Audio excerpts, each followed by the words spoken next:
What's going on, everybody? Welcome into another episode of the Lakers Outsiders Weekly Podcast, brought to you by UCast Studios. I'm your host, Gary Kessler, here with you as always. And today I'm going to be breaking down the last week of play for the Los Angeles Lakers, which actually included 4 games.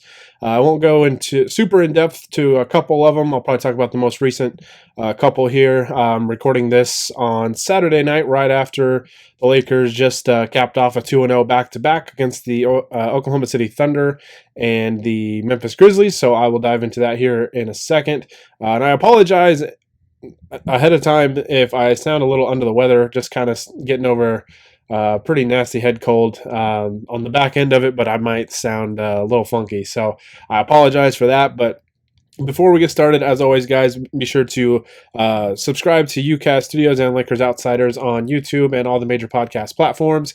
And be sure to like this video as well. Leave a comment. And let me know how you're feeling about the Lakers, how you're feeling about them. Things are going really, really well right now, and hopefully there's plenty more to come. So things are going really well. And as always, guys, be sure to follow Lakers Outsiders on social media.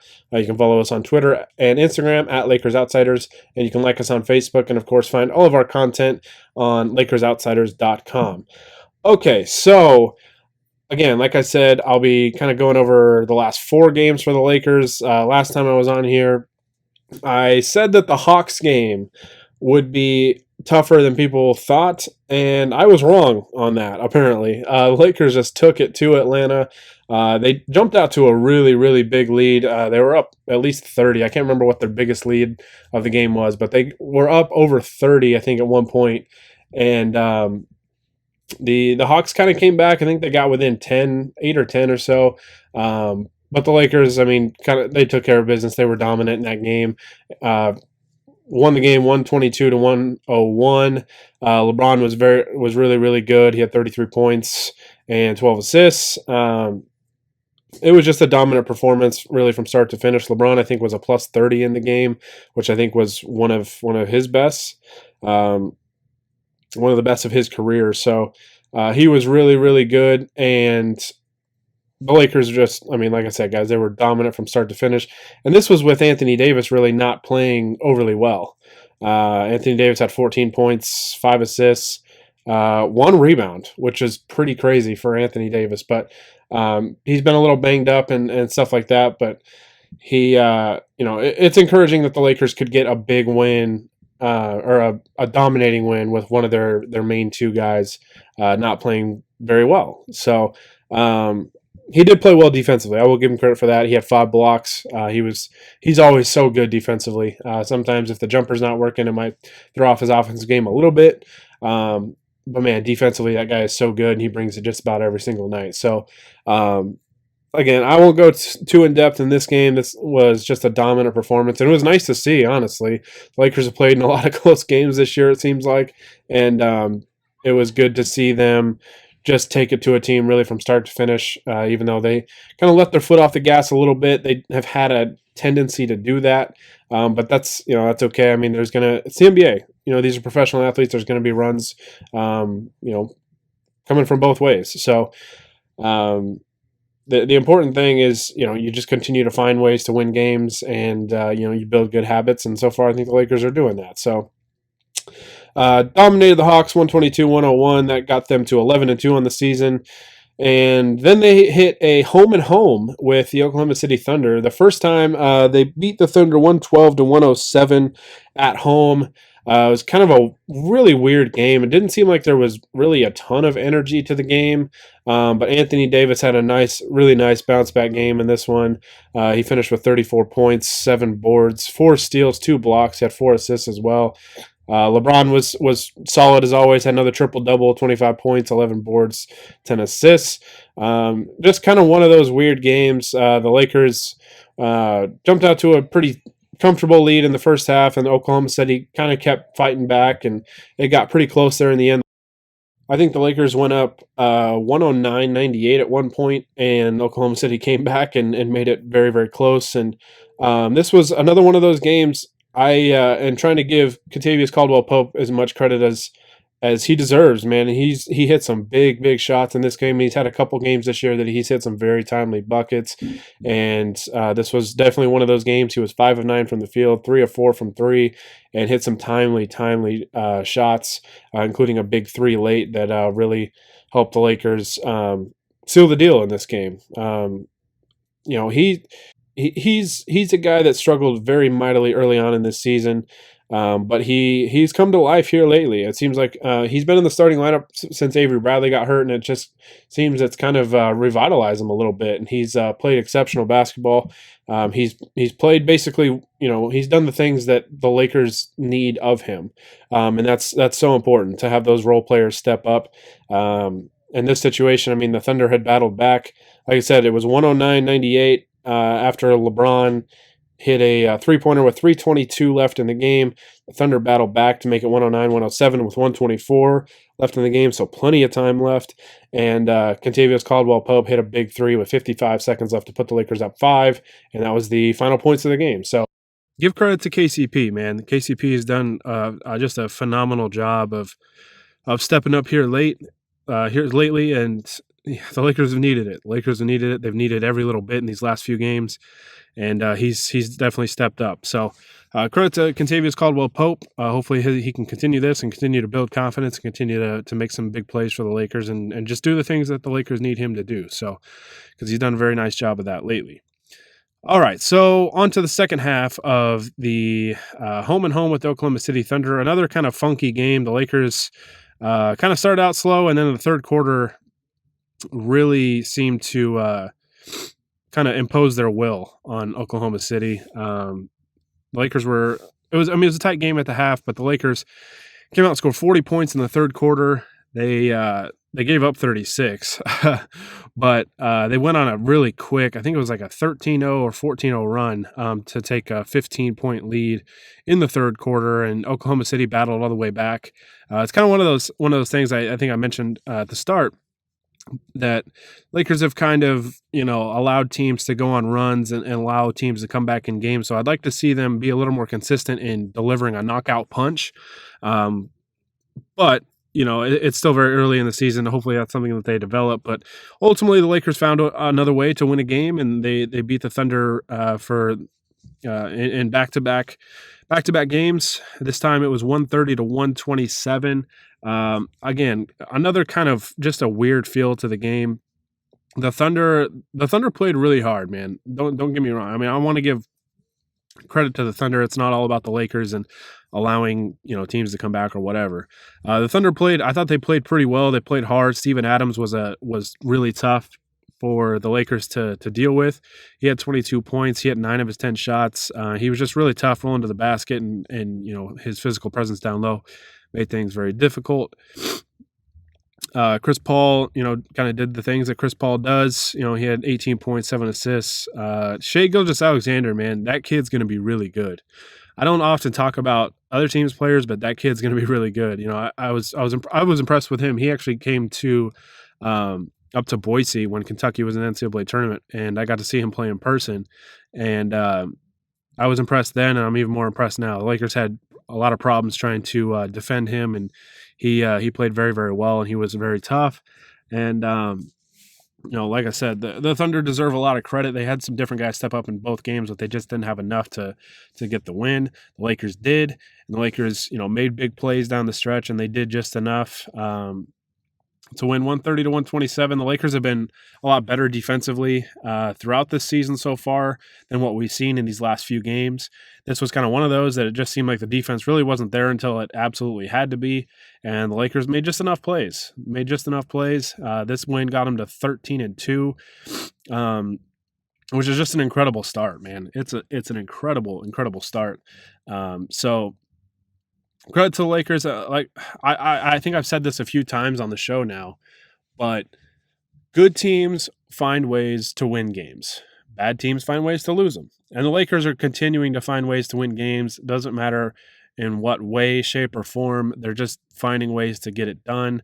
Anthony Davis made some clutch free throws in this game. I think he hit 4 very clutch free throws that kind of kept the lead at 3, which is much more comfortable than if OKC would have gotten the ball in the final seconds down 1 or 2. And he had another great game. He had 33 points, 11 boards, 7 assists is what I really, really like to see out of AD. His playmaking and his passing and his vision has taken some steps forward over these last couple of years, I think. And that's great to see, because I think that was really the only weakness in his game offensively was his creating, and he's continuing to improve there. LeBron also had a big game creating for his teammates. He had 23 of his own points, but he had 14 assists and 6 rebounds as well. So the heavy lifters are continuously getting it done. They're consistently getting it done, and that's just great to see. The chemistry is fantastic. Danny Green hit some timely shots. Him and KCP, man, their 3-point shooting was big. Combined, they were 8 of 11 from 3. Danny Green was 4 of 6. KCP was 4 or 5. Again, KCP, man, that guy is playing really, really well here lately.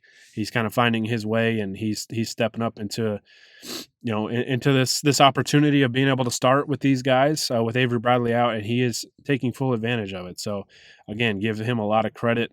Kyle Kuzma is just kind of trying to find his way. He's had the eye injury, so it's been a little up and down for him, but he's kind of playing with these goggles now.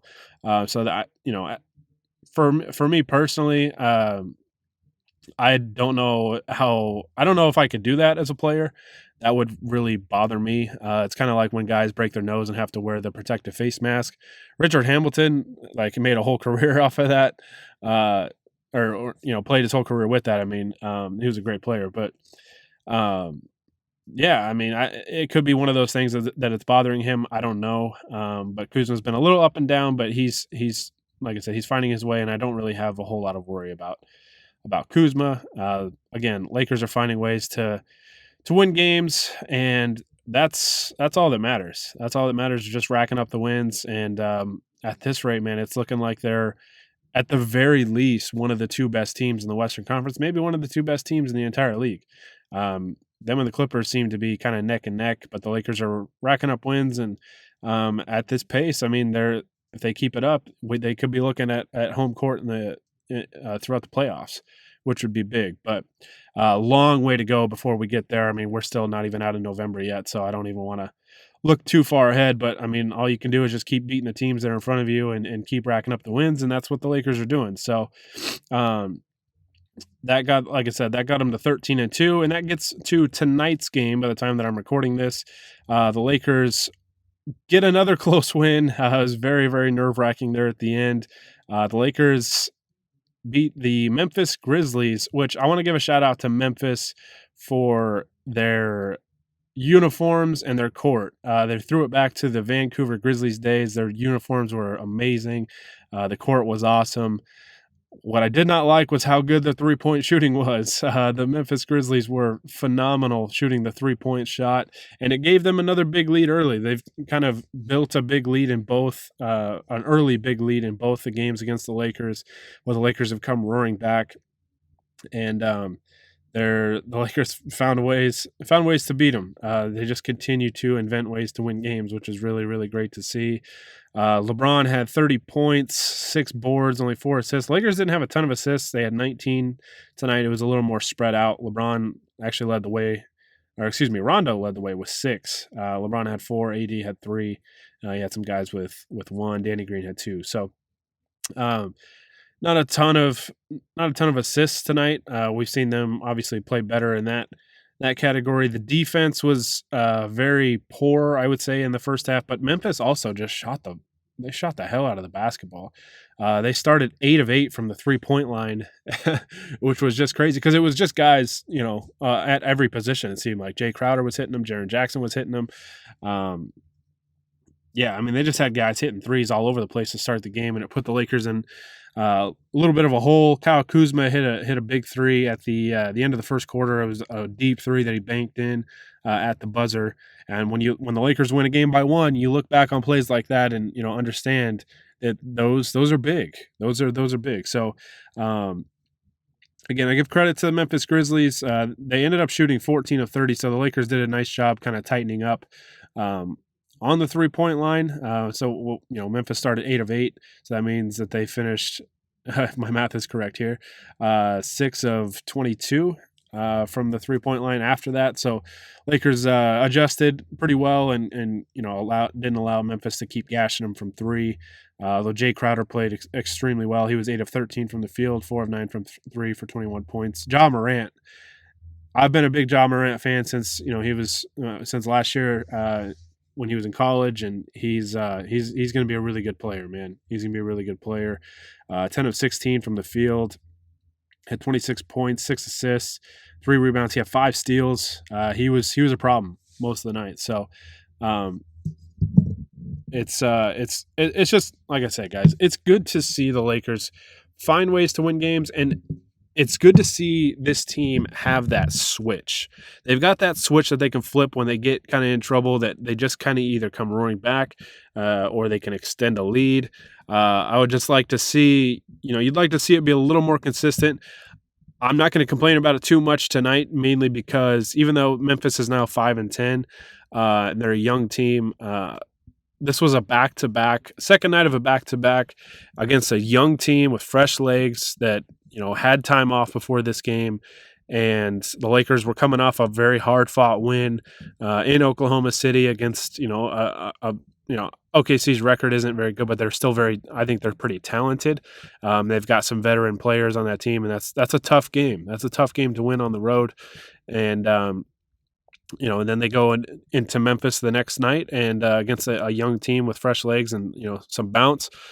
You could tell that there was a little more energy in that building than there normally was. I was in that building last year for the Lakers Grizzlies game, and the Lakers just took it to them. But that building was very very quiet in that building. It was almost just dead. It seemed like the Laker fans took over that building, and there was a lot of energy. It seemed like from the TV broadcast in the building tonight, and that was a big game, obviously, that the Grizzlies and the Grizzlies fans were probably looking forward to, as the Lakers face every night. That's kind of one of the disadvantages of being a good team, is that you're going to play against teams that have a lot more energy than, say Memphis would have going up against a team like Charlotte at home. You know what I mean?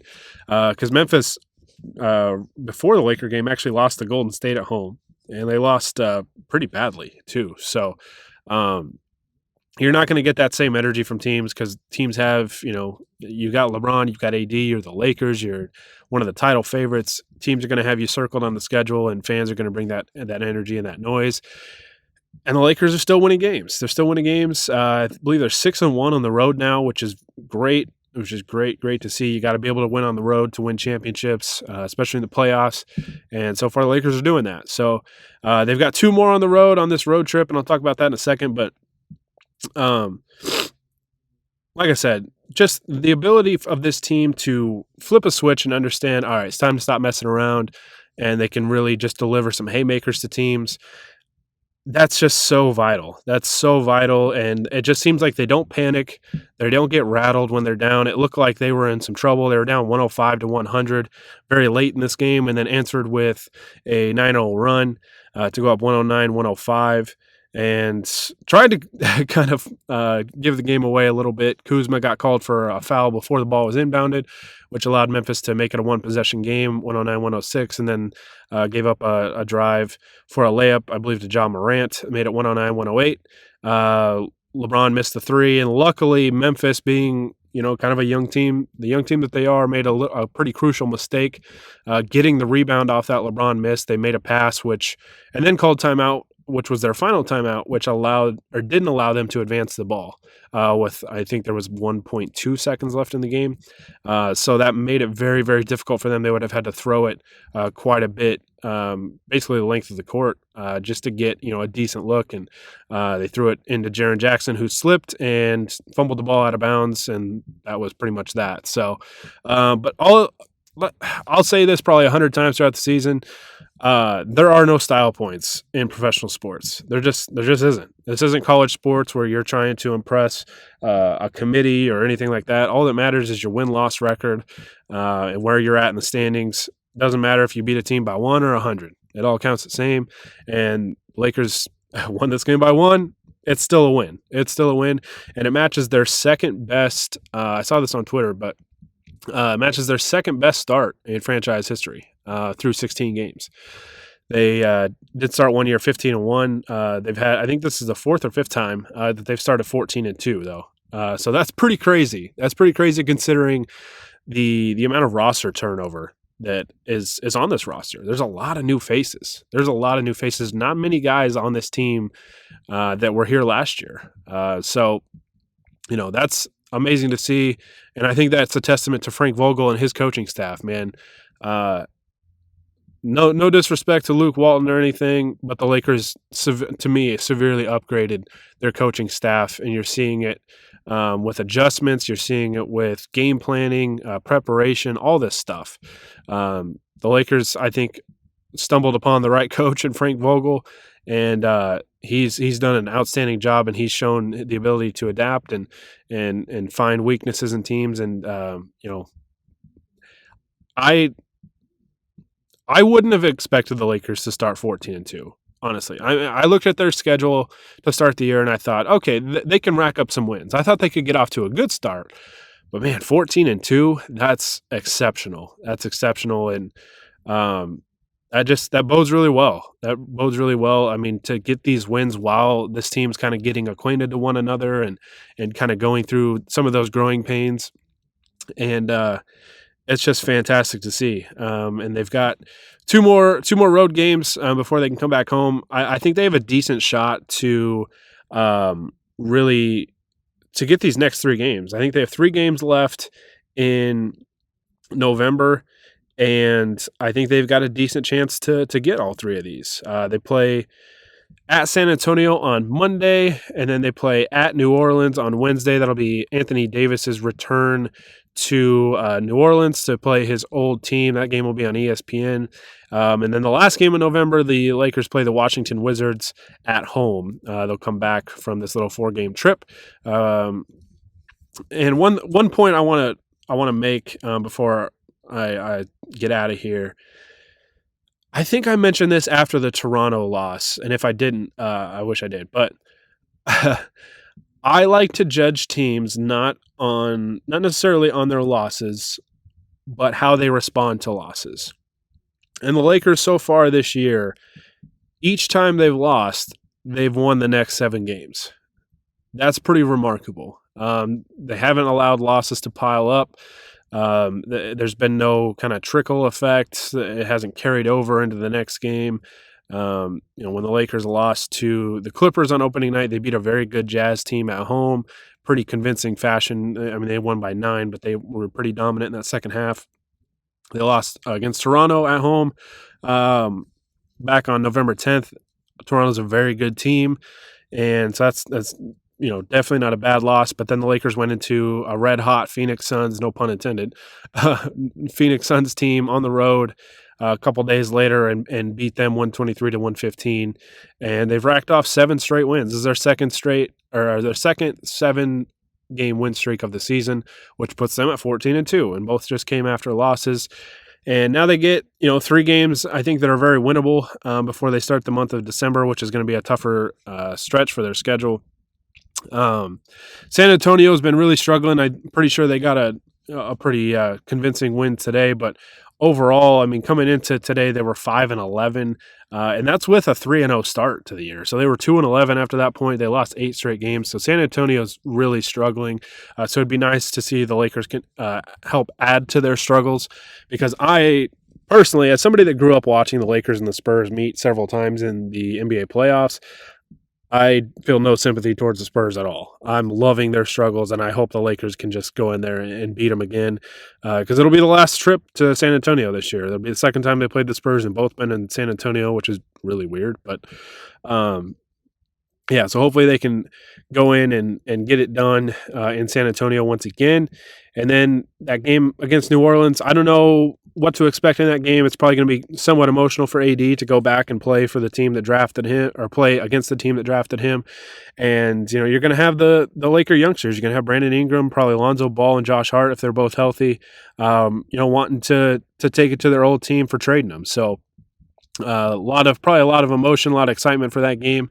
So I'll be curious to see what the mindset of each team is, and and see if any players are kind of play above themselves or they're pressing at all or anything like that.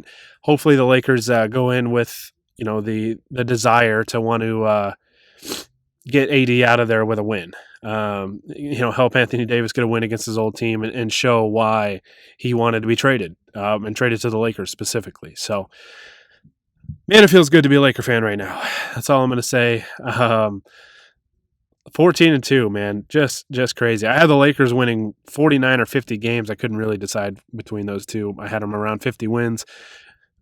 They keep playing like this, man. Just keep finding ways to win games. They might blow right past that number. So we'll see. It's still very early. So hopefully, the Lakers continue to rack up these wins, and hopefully they can keep this winning streak going and finish out these last 3 games in November and carry this momentum into the month of December where, like I said, the schedule does toughen up a little bit. So, all right, I'm going to get out of here. Before I do, guys, like I mentioned at the start of this podcast, be sure to like this video and subscribe to UCast Studios and Lakers Outsiders on YouTube, on iTunes, Podbean, Spotify, all of those major podcast platforms. And you can find Lakers Outsiders on Twitter and Instagram at Lakers Outsiders. Like us on Facebook and get all of our content on LakersOutsiders.com. So be sure to do that. I'm getting out of here. Lakers got out of Memphis with a win. Hopefully they can go to San Antonio and do the same and keep this thing going. But, that's going to do it for this time. Hope you guys enjoyed, and I appreciate you guys listening. I always really, really appreciate the support.